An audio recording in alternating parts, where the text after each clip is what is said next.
എങ്ങനെയുണ്ട് ആരോഗ്യം? എനിക്ക് തീരെ വയ്യ സാർ. ഒരു ഇഞ്ചക്ഷൻ എടുക്കണം. അതിനിപ്പം ഇന്ന് എടുക്കാൻ പറഞ്ഞിട്ട് രാവിലെ മൊത്തം തെറ്റിയാതെ ഇരിക്കുക, ബുദ്ധിമുട്ടായിട്ടിരിക്കുക. എന്താണ് ആക്ച്വലി അസുഖം?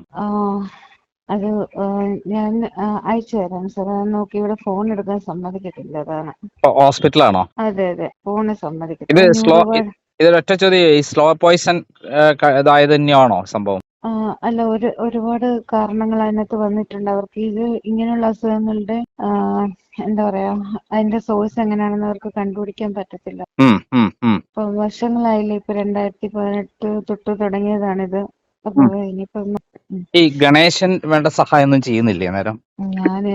ഞാൻ ആരടുത്തും ഒന്നും സംസാരിക്കാറില്ല. എന്നാലും അദ്ദേഹത്തിന്റെ ഒരു കുട്ടിയല്ലേ, അപ്പം ആ കുട്ടിയെ നോക്കാനുള്ള ബാധ്യത അദ്ദേഹത്തിനല്ലേ? നമ്മൾ ആ കമന്റ് ഒഴിവാക്കുന്നതല്ലേ വെല്ലൂർ മെഡിക്കൽ കോളേജിൽ. എന്നാൽ അവരെ ഏറ്റവും സംരക്ഷിക്കേണ്ട ഒരാളുണ്ട്. ആരാറിയോ? യാമിനി തങ്കച്ചിയെ ചവിട്ടി പുറത്താക്കി സരിതാ നായരെ കണ്ട് ഭ്രമിച്ച് അവരെ വിവാഹം കഴിച്ച് ഭാര്യയാക്കിക്കൊള്ളാമെന്ന് പറഞ്ഞ് ഒരു കുട്ടിയെ ജനിപ്പിച്ച ഒരു കള്ളൻ, പെരുങ്കള്ളൻ, ഒരു സിനിമാ നടൻ, അതെ, ഗണേഷ് കുമാർ.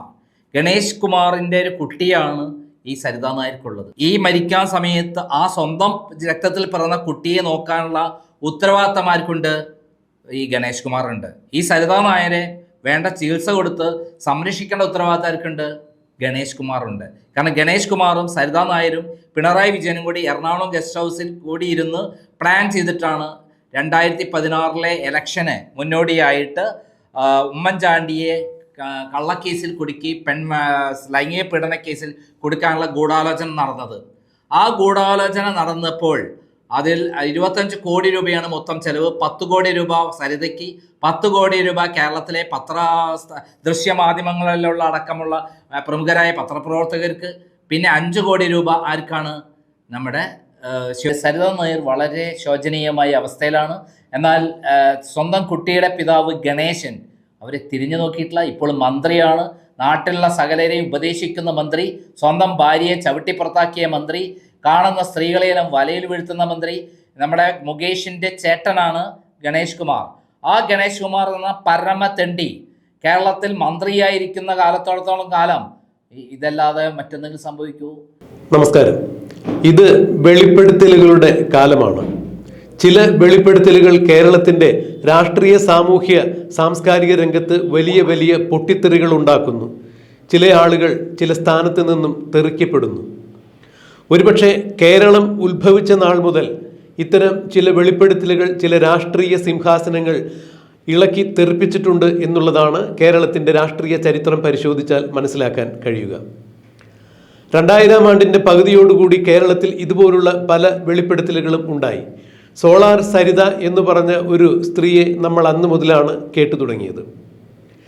കുറച്ചുകൂടി പുറകോട്ട് സഞ്ചരിക്കുകയാണെങ്കിൽ ഉമ്മൻചാണ്ടി സർക്കാരിലെ മന്ത്രിയെ സോളാർ സരിതയുടെ ഭാര്യ മന്ത്രിയുടെ വസതിയിൽ സന്ദർശിക്കുന്നു. പിന്നീട് അവർ തമ്മിൽ ചില ശണ്ടകൾ ഉണ്ടാകുന്നു. തൻ്റെ ഭാര്യയെ വിട്ടുകിട്ടണം, അനധികൃതമായി കസ്റ്റഡിയിൽ വയ്ക്കരുത് എന്ന് പറഞ്ഞുകൊണ്ട് സരിതയുടെ അന്നത്തെ ഭർത്താവായിരുന്ന ബിജു രാധാകൃഷ്ണൻ മന്ത്രിയുമായി ശണ്ട കൂടുന്നു. പിന്നീട് മന്ത്രിയെ ഇടിച്ചു താഴെയിടുന്നു എന്നുള്ളതാണ് നാം കണ്ടറിഞ്ഞത്. മുഖത്ത് ഇടിയേറ്റ പരിക്കുകളോടെ നീരു വന്ന് വീങ്ങിയ മുഖവുമായി പിന്നീട് മന്ത്രി പത്രസമ്മേളനത്തിൽ എത്തുകയുണ്ടായി. തനിക്കെതിരെയുള്ള കയ്യേറ്റത്തെക്കുറിച്ച് പറയുകയുണ്ടായി. മന്ത്രി ആരാണെന്ന് ഞാൻ വെളിപ്പെടുത്തുന്നില്ല. ഞാൻ പറയാതെ തന്നെ ബഹുമാനപ്പെട്ട പ്രേക്ഷകർക്ക് അത് മനസ്സിലായി കാണും. എന്നാൽ അന്ന് വെളിപ്പെടുത്തലുകളുമായി രംഗത്തെത്തിയ സരിത പിന്നീട് കേരള രാഷ്ട്രീയത്തിൽ ഭൂകമ്പമായി മാറുന്ന കാഴ്ചയാണ് നാം കണ്ടത്. മാരകശേഷിയുള്ള അണുബോംബിനേക്കാൾ പ്രഹരശേഷിയോടുകൂടി തന്നെയാണ് കേരള രാഷ്ട്രീയത്തിലെ പല വ്യക്തികളെയും അവർ ഛിന്ന ഭിന്നമാക്കി കളഞ്ഞത്. അഥവാ അവരുടെ വെളിപ്പെടുത്തലുകൾ കേരള രാഷ്ട്രീയത്തെ മാറ്റിമറിക്കുന്നതായിരുന്നു. സരിതയുടെ അന്നത്തെ ഭർത്താവായിരുന്ന ബിജു രാധാകൃഷ്ണൻ ഒരു മന്ത്രിയെ കയ്യേറ്റം ചെയ്തിരുന്നു എന്ന് പറഞ്ഞുവല്ലോ. ആ മന്ത്രിയെ പിന്നീട് ഉമ്മൻചാണ്ടി മന്ത്രിസഭയിൽ തുടരാൻ വേണ്ടി അനുവദിച്ചില്ല. അതിൻ്റെ പ്രതികാര നടപടി എന്നോണമാണ് സരിത പിന്നീട് ഉമ്മൻചാണ്ടിയുടെ ഔദ്യോഗിക വസതിയിൽ വിളിച്ചു വരുത്തി വദനസുരതം ചെയ്യിച്ചു എന്നുള്ള ഈ കേരളത്തെ നടുക്കുന്ന വലിയൊരു വാർത്ത പുറത്തുവിട്ടത്. പിന്നീട് പിണറായി വിജയൻ അധികാരത്തിൽ വരുന്ന കാഴ്ചയാണ് നാം കണ്ടത്. പിണറായി വിജയൻ മന്ത്രിസഭയിൽ KB ഗണേഷ് കുമാർ ഉണ്ടായിരുന്നു എന്നുള്ളതും എടുത്തു പറയുമ്പോൾ ആരായിരുന്നു സരിതയുടെ ഭർത്താവിൻ്റെ ഇടിയേറ്റ മന്ത്രി എന്നുള്ളത് ബഹുമാനപ്പെട്ട പ്രേക്ഷകർക്ക് മനസ്സിലായി കാണും. അന്ന് ഉമ്മൻചാണ്ടിയെ താഴെ ഇറക്കുന്നതിന് വേണ്ടി സരിതയെ ഉപയോഗിച്ചുകൊണ്ട് പിണറായി വിജയനും ഇന്നത്തെ പിണറായി വിജയൻ മന്ത്രിസഭയിലെ ഒരു മന്ത്രിയും ചേർന്ന് നടത്തിയ കളികളായിരുന്നു കേരളത്തിൽ രാഷ്ട്രീയ ധ്രുവീകരണമുണ്ടാക്കിയ വലിയ ഒരു ബോംബ് സ്ഫോടനത്തിന് നാന്ദി കുറിച്ചത്. ഇന്നിപ്പോൾ സരിത മാരകമായ അസുഖങ്ങളുടെ പിടിയിൽപ്പെട്ട് അവശനിലയിൽ കഴിയുന്നു. ക്രൈമിൻ്റെ ചീഫ് എഡിറ്ററായ TP നന്ദകുമാർ സരിതയുമായി ടെലിഫോണിൽ നടത്തിയ ഒരു അഭിമുഖം ഞങ്ങൾ ഈ വീഡിയോവിൻ്റെ ഒപ്പം സംപ്രേഷണം ചെയ്യുന്നുണ്ട്. പറഞ്ഞു വരുന്നത് വലിയ വലിയ വെളിപ്പെടുത്തലുകൾ കേരളത്തിലെ രാഷ്ട്രീയ സിംഹാസനങ്ങൾ ഇളക്കി തെറിപ്പിച്ചിട്ടുണ്ട്. അത് തന്നെയാണ് ഇപ്പോഴും രാഹുൽ മാങ്കൂട്ടത്തിൻ്റെ കാര്യത്തിൽ നടന്നിരിക്കുന്നത് എന്ന് വേണമെങ്കിൽ പറയാം. വാലും തുമ്പുമില്ലാത്ത അല്ലെങ്കിൽ പിതൃശൂന്യമായ കുറെ ആരോപണങ്ങൾ അന്തരീക്ഷത്തിൽ പറന്നു നടക്കുന്നു. ആ അന്തരീക്ഷത്തിൽ പറന്നു നടക്കുന്ന ശബ്ദരേഖകളെ ഏണി വെച്ച് പിടിച്ച് പ്രതിപക്ഷത്തിരിക്കുന്നവരും ഭരണകക്ഷിയിലുമുള്ള ചില ആളുകൾ രാഹുൽ മാങ്കൂട്ടത്തിനെ ഏതു വിധേനയും ഒതുക്കുക എന്ന ലക്ഷ്യത്തോടു കൂടി പ്രയോഗിക്കുന്നു. ഈ വെളിപ്പെടുത്തലുകൾ രാഹുൽ മാങ്കൂട്ടത്തിന്റെ യൂത്ത് കോൺഗ്രസ് അധ്യക്ഷ പദവിയിൽ നിന്നും അദ്ദേഹത്തെ മാറി നിൽക്കാൻ പ്രേരിപ്പിക്കുന്നു. ഇപ്പോൾ രാഹുൽ മാങ്കൂട്ടത്തിന്റെ രാജിക്ക് വേണ്ടിയുള്ള മുറവിളി ഉയരുന്നു. 3 or 4 സ്ത്രീകളാണ് രാഹുൽ മാങ്കൂട്ടത്തിൽ തങ്ങളെ പീഡിപ്പിച്ചു എന്ന് പറഞ്ഞുകൊണ്ട് രംഗത്തെത്തിയിരിക്കുന്നത്. എന്നാൽ ഇവരാരും പോലീസിൽ ഒരു പരാതിയിൽ നൽകിയിട്ടില്ല എന്നുള്ളതാണ് എടുത്തു പറയേണ്ട വസ്തുത. പരാതിയുള്ളവർ മാധ്യമങ്ങളെ വിളിച്ചുകൂട്ടി അവരുടെ മുന്നിലല്ലല്ലോ പരാതി നൽകുക. ഇന്ത്യയുടെ വ്യവസ്ഥാപിതമായ നീതിന്യായ വ്യവസ്ഥ അതല്ലല്ലോ. കോടതിയിലോ പോലീസിലോ സ്ത്രീകൾ തങ്ങളെ രാഹുൽ മാങ്കൂട്ടത്തിൽ പീഡിപ്പിച്ചു എന്ന് പറഞ്ഞ് പരാതി നൽകാതെ മാധ്യമങ്ങൾക്ക് മുന്നിൽ വന്ന് നിന്നുകൊണ്ട് ആരുടെയോ പ്രേരണ നിമിത്തം ഇങ്ങനെ രാഹുൽ മാങ്കൂട്ടം പീഡിപ്പിച്ചു എന്ന് പറയുമ്പോൾ അതിൽ കൃത്യമായൊരു അജണ്ടയുണ്ട്. അത് വ്യക്തമാണ്. 2025 തദ്ദേശ സ്വയംഭരണ സ്ഥാപനത്തിലേക്കുള്ള തെരഞ്ഞെടുപ്പ് വരുന്നു. വീണ്ടും 2026 നിയമസഭാ തെരഞ്ഞെടുപ്പ് വരുന്നു. 3.0 ആവർത്തിക്കാൻ തുടർ ഭരണം നേടാൻ വേണ്ടി പിണറായി വിജയനും CPM കച്ചുകെട്ടി ഇറങ്ങിയിരിക്കുന്ന ഈ അവസരത്തിൽ സരിതയെ ഇറക്കി ഉമ്മൻചാണ്ടിയെ സ്ഥാനഭ്രഷ്ടനാക്കിയതുപോലെ ഒരു കഥ വീണ്ടും പിണറായി വിജയനും CPM ആവശ്യമായിരുന്നു. അന്ന് സരിതയായിരുന്നെങ്കിൽ ഇന്ന് അഭിനവ സരിതമാർ പലതായി വന്നിരിക്കുന്നു. അത്തരം വെളിപ്പെടുത്തലുകളാണ് ഇന്ന് രാഹുൽ മാങ്കൂട്ടത്തിൻ്റെ MLA കസേരയ്ക്കെതിരെ വരെ തിരിഞ്ഞിരിക്കുന്നത്. എന്തായാലും കേരളത്തിൽ വെളിപ്പെടുത്തലുകൾ എപ്പോഴും ദുരൂഹം തന്നെയായിരുന്നു.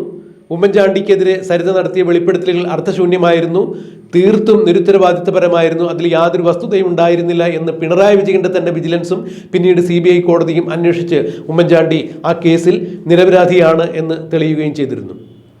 കാലം ചെല്ലുന്തോറും ഒരുപക്ഷെ രാഹുൽ മാങ്കൂട്ടത്തിൻ്റെയും നിരപരാധിത്വം വ്യക്തമാകുമായിരിക്കാം. രാഹുൽ മാങ്കൂട്ടത്തിൽ തെറ്റ് ചെയ്തിട്ടുണ്ടെങ്കിൽ ശിക്ഷിക്കപ്പെടട്ടെ. രാഹുൽ തെറ്റ് ചെയ്തിട്ടുണ്ട് എന്ന് ഉണ്ടോ ഇല്ലയോ എന്ന് നമുക്കറിയില്ല.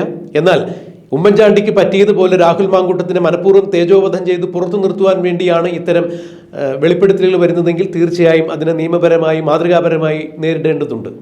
സ്ത്രീ പീഡനം പോലെ തന്നെ പ്രാധാന്യം അർഹിക്കുന്നതാണ് പുരുഷ പീഡനവും.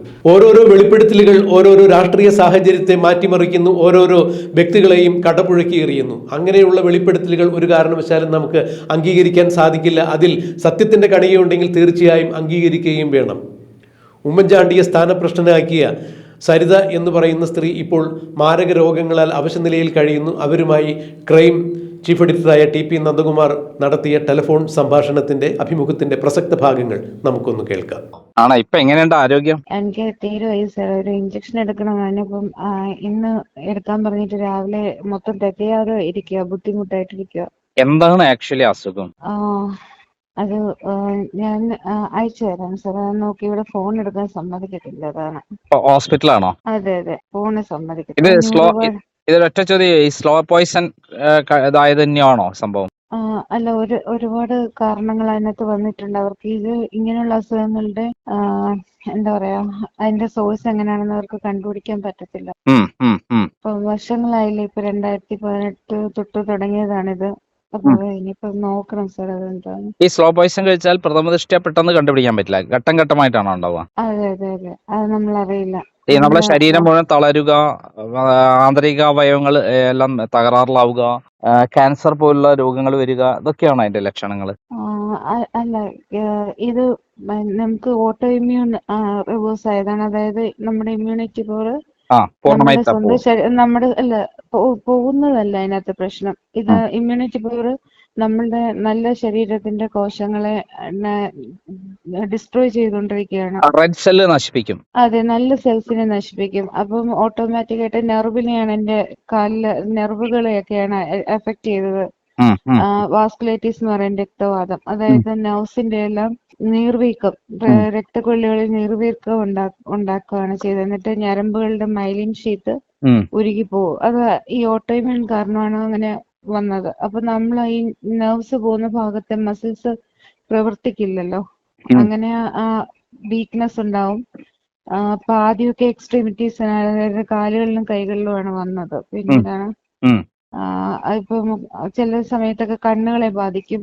പിന്നെ അതിന് ട്രീറ്റ്മെന്റ് എടുക്കുമ്പോൾ ആദ്യം കണ്ണുകൾക്ക് വരുന്ന സമയത്ത് തന്നെ ട്രീറ്റ്മെന്റ് എടുത്താൽ കുറച്ച് റിവേഴ്സ് ആവും, പിന്നീട് വീണ്ടും ആഴ്ചകൾക്ക് ശേഷം ഇത് വരും.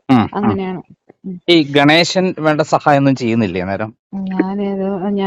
ഞാൻ ആരടുത്തും ഒന്നും സംസാരിക്കാറില്ല. എന്നാലും അദ്ദേഹത്തിന്റെ ഒരു കുട്ടിയല്ലേ, അപ്പം ആ കുട്ടിയെ നോക്കാനുള്ള ബാധ്യത അദ്ദേഹത്തിനല്ലേ? നമ്മൾ ആ കമന്റ് ഒഴിവാക്കുന്നതല്ലേ സർ നല്ലത്. കേട്ടല്ലോ, ഇത് ആരാണെന്ന് ആരോടും പറഞ്ഞേണ്ട ആവശ്യമുണ്ടോ? ഇത് സരിത നായരാണ്. സരിത നായർ 2018 മുതൽ ആരോ സ്ലോ പോയിസൺ കൊടുത്ത് ഘട്ടം ഘട്ടമായി അവരുടെ ശരീരത്തിലെ ഓരോ അവയവങ്ങളും തകർന്ന് എഴുന്നേറ്റ് നടക്കാൻ പറ്റാത്ത അവസ്ഥ വെല്ലൂർ മെഡിക്കൽ കോളേജിലാണ്. അവര് വല്ലാത്ത അവസ്ഥയിലാണ്, മരണവുമായി മല്ലിട്ട് അവർ ജീവിക്കുകയാണ് ഇപ്പോൾ. അതായത് മുമ്പ് അഹങ്കരിച്ചിരുന്നു, തനിക്ക് എന്തും കഴിയാം.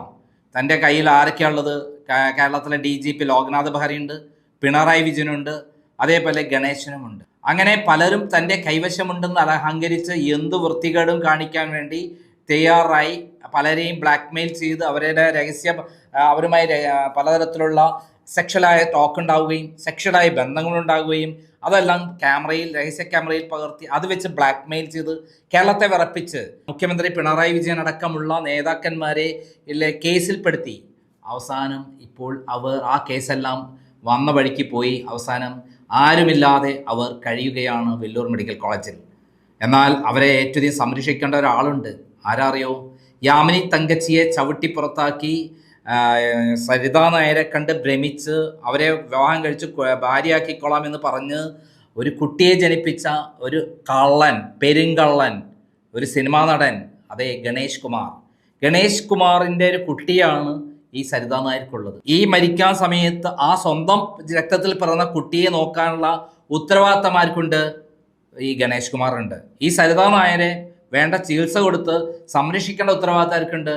ഗണേഷ് കുമാറുണ്ട്. കാരണം ഗണേഷ് കുമാറും സരിത നായരും പിണറായി വിജയനും കൂടി എറണാകുളം ഗസ്റ്റ് ഹൗസിൽ കൂടി ഇരുന്ന് പ്ലാൻ ചെയ്തിട്ടാണ് 2016 ഇലക്ഷന് മുന്നോടിയായിട്ട് ഉമ്മൻചാണ്ടിയെ കള്ളക്കേസിൽ കുടുക്കി ലൈംഗിക പീഡന കേസിൽ കൊടുക്കാനുള്ള ഗൂഢാലോചന നടന്നത്. ആ ഗൂഢാലോചന നടന്നപ്പോൾ അതിൽ 25 കോടി രൂപയാണ് മൊത്തം ചെലവ്. 10 കോടി രൂപ സരിതയ്ക്ക്, 10 കോടി രൂപ കേരളത്തിലെ ദൃശ്യമാധ്യമങ്ങളിലുള്ള അടക്കമുള്ള പ്രമുഖരായ പത്രപ്രവർത്തകർക്ക്, പിന്നെ 5 കോടി രൂപ ആർക്കാണ്? നമ്മുടെ ശിവരാജൻ കമ്മീഷന്. അങ്ങനെ 25 കോടി രൂപ ചെലവാക്കി കേരളത്തെ ഇളക്കിമറിച്ച് കേരളം മുഴുവൻ മാർക്സിസ്റ്റ് പാർട്ടി കലാപഭൂമിയാക്കി അതിനുള്ള കാരണമാക്കിയിട്ടുള്ള ആരോപണം ഉണ്ടാക്കിയുള്ളത് എറണാകുളത്ത് വെച്ചാണെന്ന് ഞാൻ മുമ്പ് പ്രസിദ്ധീകരിച്ചിരുന്നു. പിന്നീട് അവർ എഴുതിയ ഒരു കത്തുണ്ട്. 21 പേജുള്ള കത്തിൽ 5 പേജും കൂടെ ചേർത്ത് 26 പേജാക്കി ഉമ്മൻചാണ്ടിയെ ഉൾപ്പെടുത്തി കൊട്ടാരക്കര കോടതിയിൽ ഇപ്പോൾ കേസ് നടക്കുകയാണ്. കാരണം 5 പേജും കൂടി ചേർത്ത് എന്തിനാ? പിണറായി വിജയൻ്റെയും ഗണേശൻ്റെയും ഗൂഢാലോചന പ്രകാരമാണ് ഈ പണം കൊടുക്കാമെന്ന് പറഞ്ഞ് ഈ സംഭവം ഉണ്ടാക്കിയത്. അങ്ങനെ ഒരു സാധു മനുഷ്യനായ സ്വാത്വികനായ ഉമ്മൻചാണ്ടിയെ കേസിൽ പ്രതിയാക്കി. ഇപ്പൊ സരിത നായരെ തിരിഞ്ഞു നോക്കാൻ ആരുമില്ല. ഇപ്പോൾ വാസവദത്തയുടെ റോളാണ് അവർക്കുള്ളത്. അതായത് എല്ലാം കഴിഞ്ഞ് ചണ്ടിയായി നിൽക്കുന്ന ഒരു സ്ത്രീയെ, ഇന്നലെ വരെ മാദക സുന്ദരിയായിരുന്നു, എന്തിനും ഒരു പുരുഷന്റെ മുന്നിൽ വന്നിരുന്നാൽ ഏത് പുരുഷന്റെയും മനസ്സ് തകരുന്ന, പിന്നെ പെണ്ണിന് വേണ്ടി മോഹിക്കുന്ന അത്രയും സ്ത്രീത്വമുള്ള ഒരു സ്ത്രീയെ എങ്ങനെയൊക്കെ കാണാൻ പലർക്കും അങ്ങനെയുള്ള ആകാരതയുള്ള രൂപസാദൃശ്യമുള്ള സൗന്ദര്യമുള്ള സരിതയെ ഒരു തവണയെങ്കിലും തനിക്ക് കീഴ്പ്പെടുത്തണമെന്ന് ആഗ്രഹിക്കാത്ത പുരുഷന്മാരാണ് കാണുകയും അവരുടെ പിന്നിൽ പോവുകയും അവസാനം വലയിൽ വീണ് നശിക്കുകയും ചെയ്തിട്ടുള്ളത്. ഇവരങ്ങോട്ട് കയറി ഏതെങ്കിലും ആളോട് അങ്ങോട്ട് പ്രലോഭനം ഉണ്ടാക്കാറില്ല. അവരണിഞ്ഞൊരുങ്ങി ചെല്ലുമ്പോൾ ഇത്തരത്തിലുള്ള പുരുഷന്മാർ, എല്ലാ പുരുഷന്മാരും അങ്ങനെയാണെന്ന് ഞാൻ പറയുന്നില്ല, ഇത്തരത്തിലുള്ള പുരുഷന്മാർ ഇവരിൽ വീഴും, പണം കൊടുക്കും പല കാര്യങ്ങൾക്കും, അതിൻ്റെ കൂടെ ഇവരുടെ ലൈംഗികമായിട്ടുള്ള കാര്യങ്ങൾക്ക് ഉപയോഗിക്കും. അത് അവർ കൃത്യമായി പകർക്കും, എന്നിട്ട് അതിൽ പണം ചോദിക്കും. കാരണം അത്തരം പുരുഷന്മാർക്ക് വേണ്ട മറുപടി അത് തന്നെയാണ്. ഇവർ ചെയ്തത് ശരിയാണെന്നല്ല, പക്ഷെ ആ പുരുഷന്മാർ യോഗ്യന്മാരായി ലോകത്തിന് മുന്നിൽ നടക്കുകയും എന്നിട്ട് ഇതേപോലെ രഹസ്യമായി പോവുകയും ചെയ്യുന്ന തട്ടിപ്പുകാരായ ആളുകളാണ്. ഒരു സ്ത്രീയെ കാണുമ്പോഴേക്കും അവിടെ ചാടി വീണ് അവരെ എങ്ങനെയെങ്കിലും ലൈംഗികമായി ഉപയോഗിക്കണമെന്ന് ആഗ്രഹിക്കുന്നവരാണ്. അവരോട് ഏതെങ്കിലും താല്പര്യമുണ്ടായിട്ടല്ല, ഇവരുടെ പണമെല്ലാം കൊടുക്കും, ആ പണവുമായിട്ട് അവർ പോകും. പിന്നെ അതാണ് അവർ കണ്ടിരുന്ന രൂപം. അവരെ പഠിപ്പിച്ചെടുത്തത് ബിജു രാധാകൃഷ്ണനായിരുന്നു. അതിന് മുമ്പേ അവർക്ക് ഇത്തരം കാര്യങ്ങളിൽ സ്വന്തം ഭർത്താവുമായി രാജേന്ദ്രനുമായി തെറ്റിപ്പിരിയുമ്പോൾ അവർക്കൊരു കുട്ടി ഉണ്ടായിരുന്നു.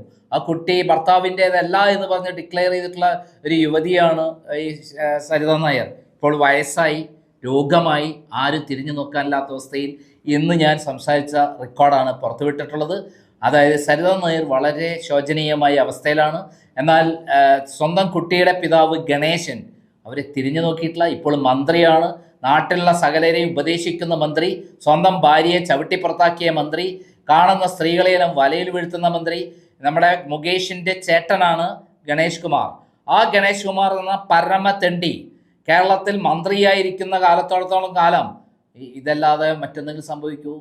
പിണറായി വിജയനും ഗണേഷ് കുമാറും ഗൂഢാലോചന പ്രതികളായതുകൊണ്ട് ഇവിടെ പിണറായി വിജയൻ ഗണേഷ് കുമാറിനെ സംരക്ഷിച്ചു കൊണ്ടിരിക്കും. എന്തുകൊണ്ടാണ് സംരക്ഷിക്കുന്നതിന് കാരണം പിണറായി വിജയന്റെ സകല രഹസ്യങ്ങളും ഗണേഷ് കുമാറിന് അറിയുന്നതുകൊണ്ടാണ്.